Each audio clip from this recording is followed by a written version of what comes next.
берген.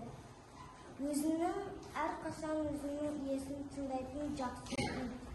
Өтінемін, итті ұйықтатпаңыздаршы. Бұл бірінші рет болып жатқан оқиға. Рахмет, боссыз. Үшінші куәгер полиция қызметкерін шақырыңыздар.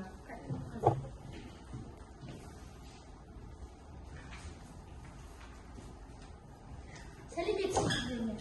Мен полиция капитаны Семихан Алиханмын. 2024 жылдың 10 тамызында Сарайшық ауданындағы президенттік саябаққа баруыма бұйрық түсті. Келген кезде зардап шегуші Қалыбаева азаматша аяғы қан болды. Медициналық бірінші көмек беріп жатты. Бірден итке тұмылдырық кигізіп бауға байлады. Ең бірінші Батырғали азаматы куәгерлік айғақтарын айтып протоколға қол қойды. Кейін жауап беруші Омарбекова азаматшадан түсініктеме алынды. Қалыбаева азаматшадан ауруханаға барып жазбаша түсініктеме алынды.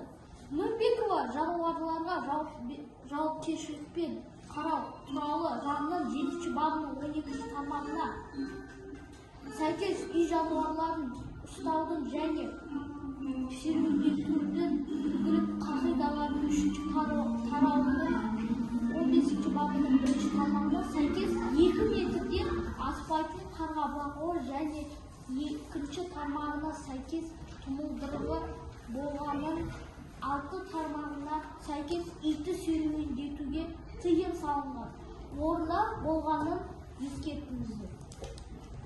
Рахмет, боссыз. Құрметті сот, біздің тараптың сағатшыны шақыруды өтінеміз. Рұқсат, шақырыңыздар.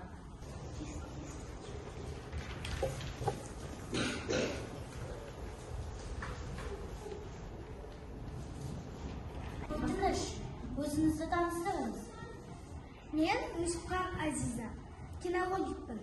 Мен иттерді баптайтын, дайындайтын арнайы маманмын. Сондықтан иттерді жақсы танимын. Америкалық бетбұртелер ит тұқымы жайлы не айта аласыз? Тәжірибелі ит өсірушінің қолында бола алатын ит тұқымы.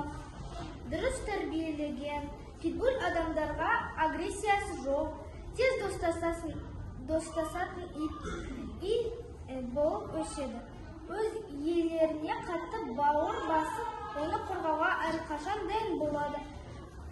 Көп адам оны қатал түріне қарап, питбуль итін қауіпті деп санайды.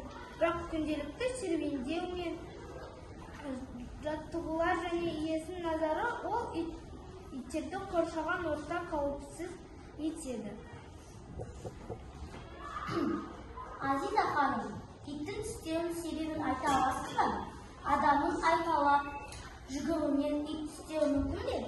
Тістеу себептері: табиғи инстинкт, қорқыныш адамдар әрекетін абайсыздығы, айқай мен қашу абайсыз іс әрекет. Ит иесін қорғаймын деп тістеп алуы мүмкін. Менде басқа сұрақ жоқ. Жәбірленуші жағынан сұрақ бар ма? Бар. Азиза ханым, питбуль ит тұқымының тістеу стилі мен күшін айта аласыз ба? Питбуль ұстау және шайқау стилінде тістейді.